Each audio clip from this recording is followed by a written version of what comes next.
Hey guys, Dillon right here. Hope you're well today. I want to talk about real property management for rental real estate today, and specifically residential real estate.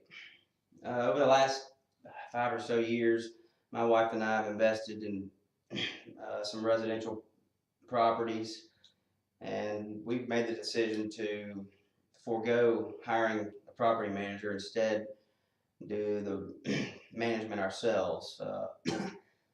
We base our decision from two primary factors, and that is, number one, we were interested in learning as much as we possibly could about rental real estate as an investment class, and we figured managing the property ourselves would give us the most exposure to learning really anything and everything that we possibly could. And second was financial. We wanted to save the money that we would spend hiring a property manager, contracting that out, and instead do it ourselves.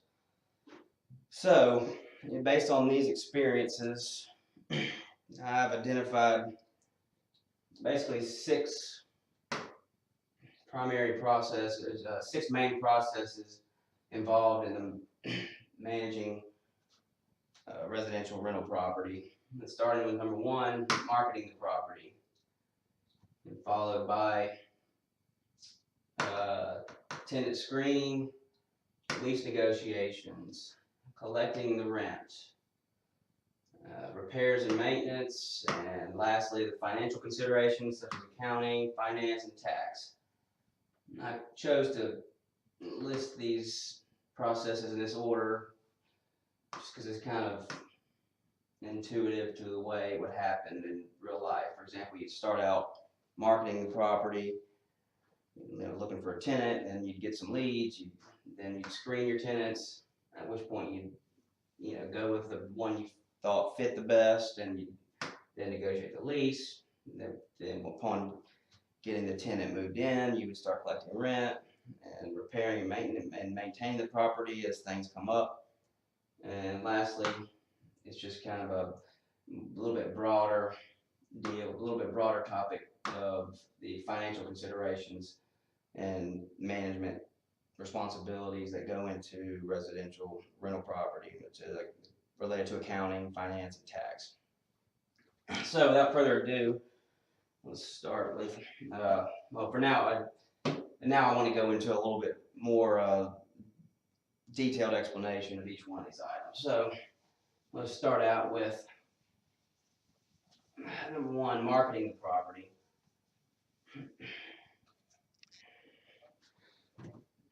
All right. So marketing of your real estate investment, and it's really more art, more of an art form than it is a science. There's a number of methods, that are popular to do this, and I would say or start out with. I'll start out just kind of going over three or four common ways that you would go about finding a tenant. And that's what I mean when I say marketing the property. I'm referring to getting you exposure for your property because it is available to be rented, leased, and to find a tenant or prospective tenants, you need to market it. And so was it, I don't know, two or three, maybe four, main methods that you would go, or that I've used, or that I'm familiar with anyway, for marketing your property. It's tried and true, but the first one, well, I mean, you could just do something as simple as yard signage, sign of the yard. Not a huge fan of this, just because it leads to a lot of bogus calls, a lot of looky lookers, and just people being nosy and, wanting to know, what do you lease your property for? How many bedrooms and bathrooms, and a lot of BS that you're gonna have to deal with by putting a sign in the yard. Nevertheless, it is, one method for marketing your property and identifying or potentially finding or generating leads for your real estate. Of course, if you are on a big street, if your piece of real estate is on a busy street, highly traffic street, a yard sign, I guess, could be a good thing. But like I said, it's for my taste, it's going to generate too much non-serious leads and stuff that your phone's going to be ringing all the time. And a lot of them, like I said, are going to just be and people being nosy. So anyway, moving on. Marketing method I really much prefer, it would be online listings you can do yourself to websites such as Zillow or Trulia, Craigslist, and these really are a great way to go. This day and age, especially, there's so much available out there on the internet, and some of these real estate sites, especially Trulia and Zillow, they're really good because they've got a lot of different listings out there. People are well versed and those sites are highly trafficked, and it's a good way to be able to post all the information that you need to about your property, and it's available for prospective tenants to find it whenever they want to at their convenience. And we've had significant amount of success doing it that way. Online listings that we post ourselves. The next would be referrals, both word of mouth and digital. Digital referrals could be coming in the form of social media referrals. You let your connections on social media know about your listing, and they could refer somebody if they know about it, or if they know somebody looking, or and also to, like I said, word of mouth referrals would be another way to market your property. Last one we're going to go over is the WB. Hiring hiring a realtor to list your property and assist in finding or generating leads to lease your residential property. And that it would be a more expensive way. Probably that would be the most expensive way of these four methods. That'd be the most expensive way to go about generating leads to lease your property. But those are four ways: signage, yard signage, online listings that you do yourself on sites like Zillow or Trulia, Craigslist, referrals, both word of mouth and digital, and then listing it with a realtor. So this leads us to our second process, which is going to be tenant screening.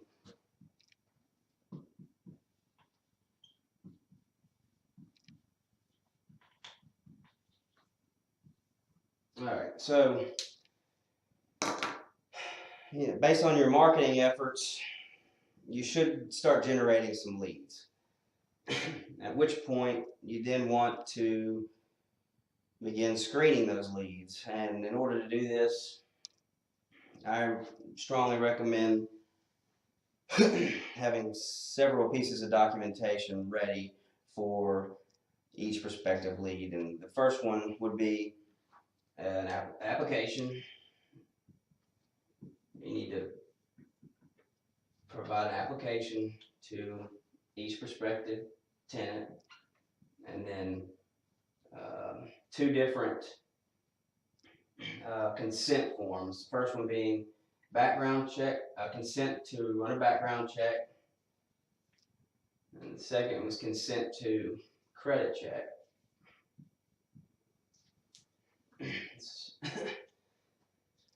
Then, let's see, then the next requirement is going to be proof.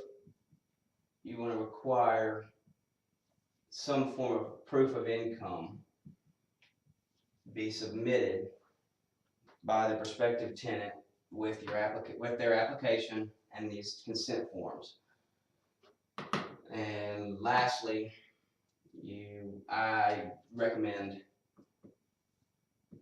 a small application fee in the neighborhood of $50, something like that.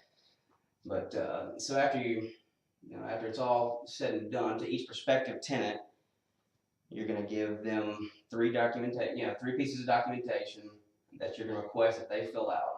One being the application, and the consent to perform a background check, and the consent to perform a credit check. And also, you will request that they submit proof of income that they are going to have to report in their application. For example, like their last 2 pay stubs or something to that effect, or proof of partner distributions that they're invested in, and then lastly would be some kind of small fee to accompany this, a general small application fee of in the neighborhood of $50, something to that effect. So the point being for all this, twofold.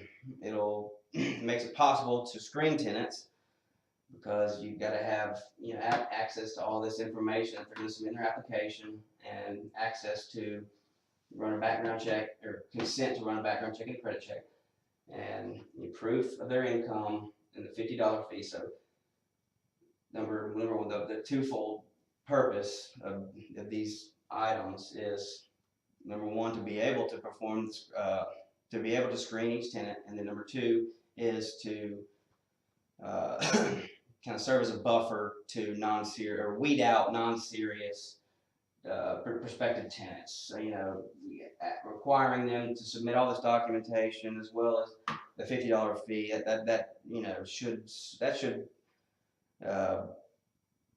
should weed out non-serious prospective tenants, because they're not going to want to fill out all this information and consent to these somewhat intrusive checks and pay the $50 if they're not really serious about leasing this property.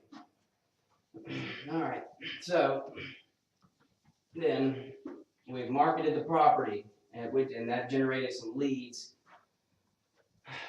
to which we screened each lead, and now we think we've got a good fit, a prospective tenant that's going to be a good fit for our property. This leads to number 3, lease negotiations.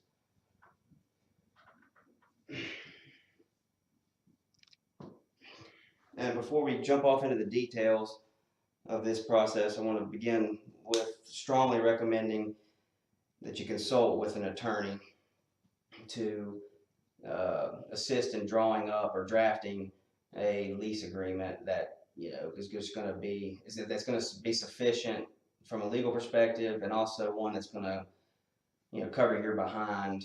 And I can't recommend this enough, just because a good real estate attorney is going to think of things that most lay people never would, and it really can protect you and protect your asset, protect your investment in ways and in situations that you never would have thought possible. So I can't recommend strongly enough that you consult with a real estate attorney to assist in drafting a template, a lease agreement, a template for your lease agreement that you can use on various properties. So the specifics of this lease negotiation process would be, number one, the terms. So you got to negotiate. So you found the tenant that you think you would like the best. Now it's time to negotiate the terms.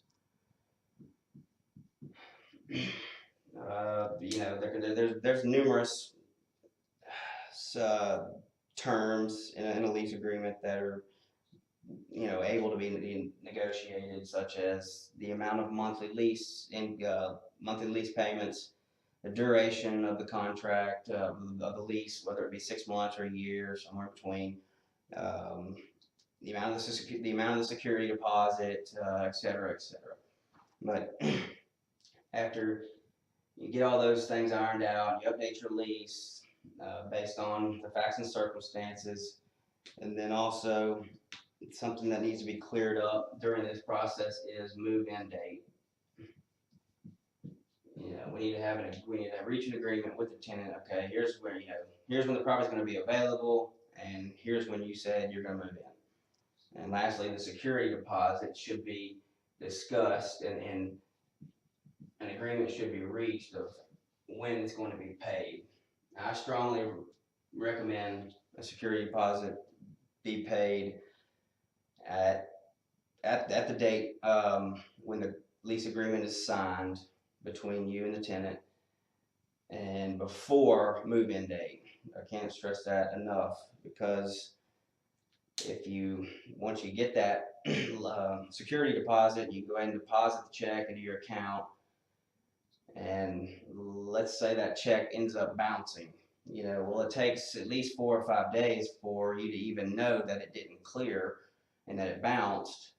So it sure would be, you're gonna be in a lot better position if you find that out before they have moved in. In other words, you meet with the tenant and they'll sign a lease, they give you the lease deposit, you deposit it into your account, and 4 or 5 days later, bam, you find out, oh, they bounced.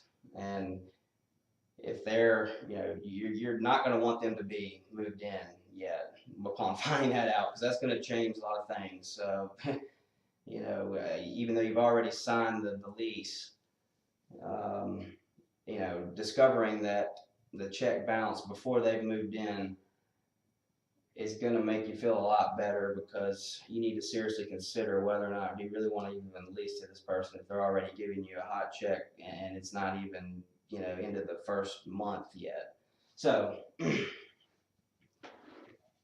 negotiate your lease. You just ask, like I said, consult an attorney to get you a template drawn up for a lease agreement. And then when you find your prospective tenant that you think is the best fit, you negotiate all the relevant terms, and then you discuss about when the move-in date's going to be, and you reach an agreement about when the security deposit is going to be paid. All right, so at this point, we have marketed our property, which generated leads, and we screened all those leads. That led to us finding a prospective tenant that we liked, and so we negotiated the lease with that tenant. And now they have moved in, and it's time for the next main primary step, or main process, which is collecting rent.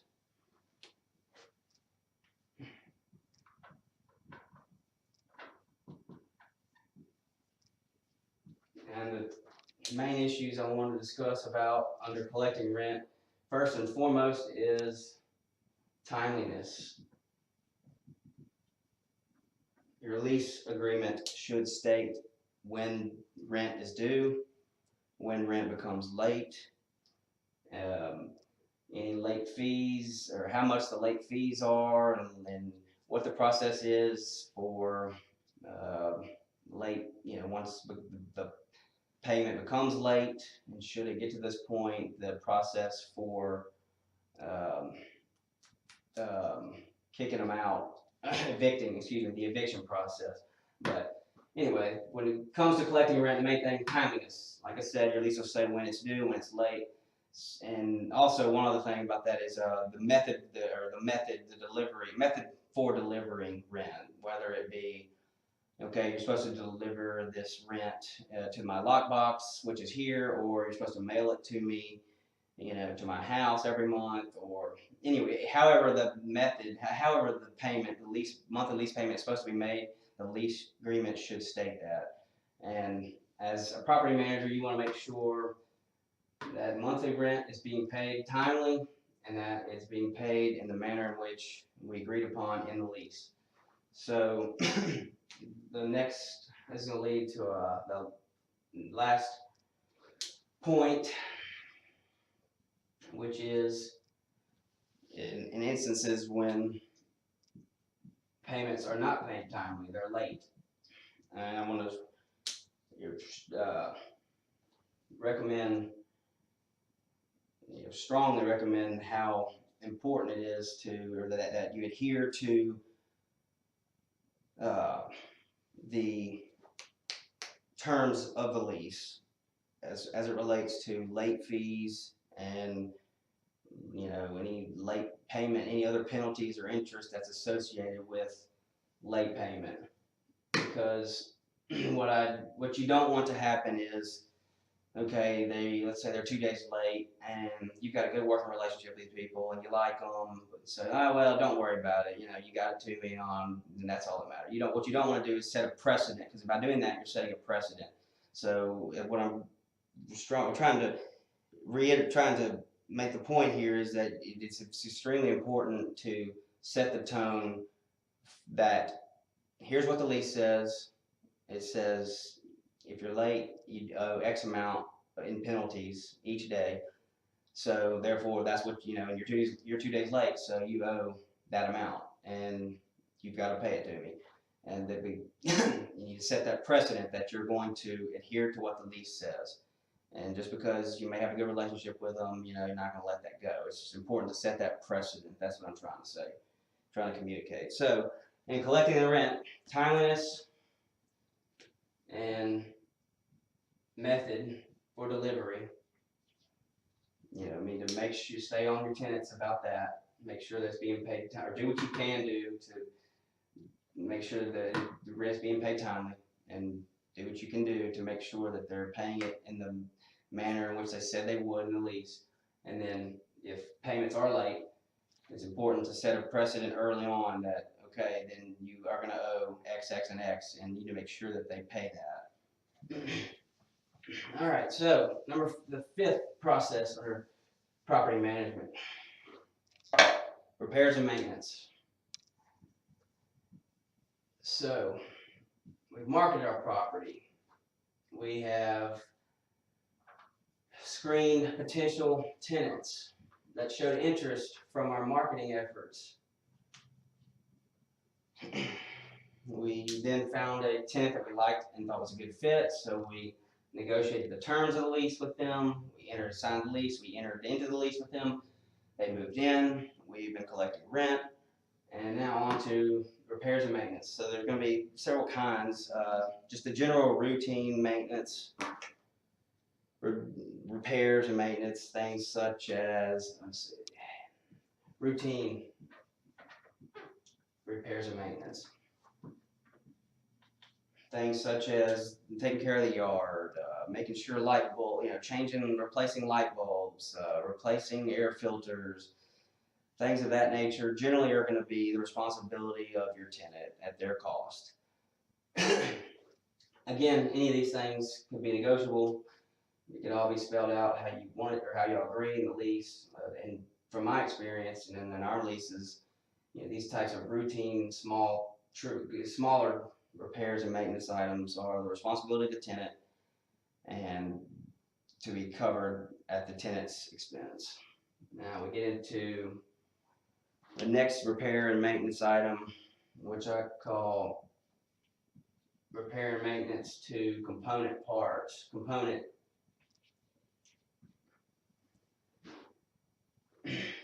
Major components, yes. Repairs and maintenance to the major components of the property. For example, your heating and AC, your electrical system, the plumbing system, things that are, much bigger and honestly vital to the overall long-term well-being of the property than things in this category. So, for example, in this would be, if something happens to the plumbing gets backed up. And then the lines need to be snaked, cleaned out, or could be heating and AC preventative maintenance on service contracts, or if let's say that just AC goes out in the middle of the summer, and somebody's got to be called out. Well, in our leases, and it's in my experience that things like that are going to be covered by you, the owner, or landlord, at your expense and your responsibility.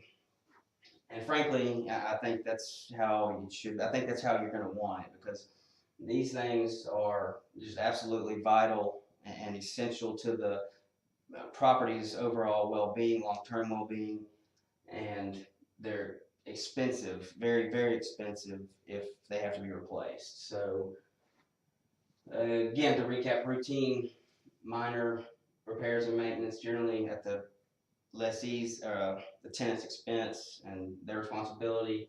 These repair and maintenance items to components, major components and systems of the property, generally owner's responsibility and dime. And kind of go over one last thing I kind of touched on would be service, preventative maintenance agreements and or service contracts that you have in place with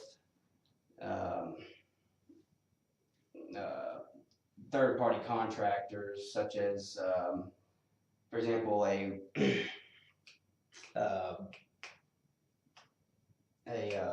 service contract to perform preventative maintenance twice a year on your heating and AC system. That's a common one.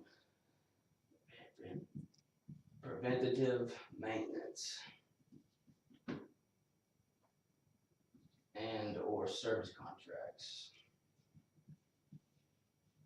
These items really kind of goes under this repair maintenance to component and systems item B.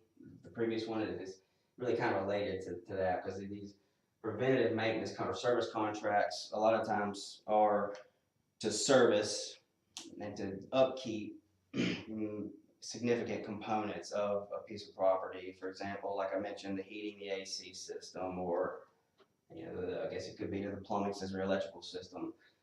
In general, in my experience, our leases, these items are covered by the owner, and it's the owner's responsibility and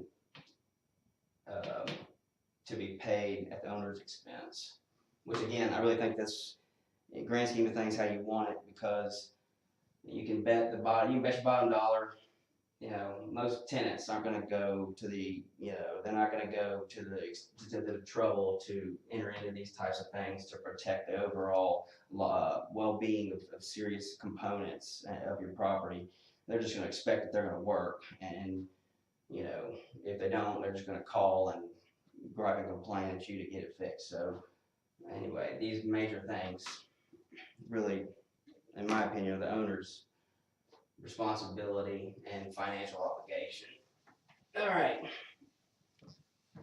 This leads us to the last major process we're going to cover today, which is financial considerations of rental real estate. Financial considerations of your rental real estate. Specifically, accounting, finance, tax items or topics. All right, for starters, accounting. All right, so at a bare minimum, you need to be accounting for the cash receipts and disbursements for a piece of rental real estate on a per property basis. In other words, you got two different properties, two different pieces of residential real estate that you're renting out. You should be doing the accounting for all the cash in and out on a property by property basis. So property A, you get $1,500 a month in income. Okay, that should be accounted for over here on its set of books, and all the expenses that you have to incur and pay out for maintaining the property or for taxes and insurance. Okay, again, it's all accounted for on its own set of books, or in its own ledger. And then property B, it has all its income or cash that came in and cash that went out accounted for. It's all accounted for on its own ledger or on its separate set of books. That really is a bare minimum thing to be doing, because that's just really, I mean, how it's just, for one thing, it's how it has to be reported on the tax return, which we'll get to in just a second. But again, at a bare minimum, you should be maintaining a separate ledger or set of books for each property that keeps up with the cash receipts and disbursements, cash coming in, cash going out for each property. And really the best practice, in my opinion, would be using QuickBooks to account for these cash receipts and cash receipts and disbursement transactions. And you can set up a chart of accounts for each property, or you can have a separate QuickBooks file for each property. That's really the best practice, is to use that type of system. A lot of people just use a spreadsheet, whatever floats your boat. Again, I'm a bigger fan of doing it in QuickBooks. Just really, it's easier to me, and plus doing QuickBooks allows you to set up, a chart of accounts, and you can do monthly bank reconciliations, and it's easy to give off to the CPA or tax preparer at the end of the year. It's just really the best way to do it, but it can be done in different ways. The main bare minimum, bare bones, the item to take away though is that you should be accounting for the cash in and out on a property by property basis. Let's go to the next issue. Let's go to tax.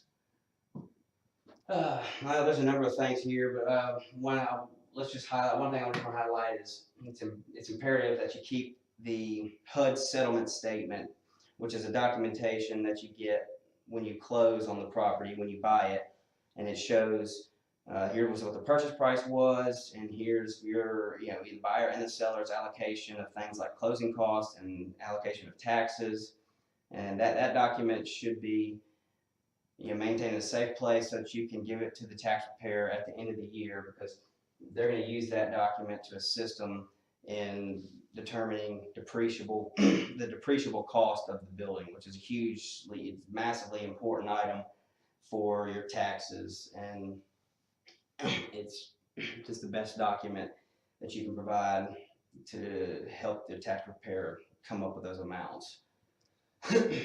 And so lastly, let's kind of talk about finance a little bit, kind of combine all these items really into one big thing. And that is, when it comes to finance, you're going to have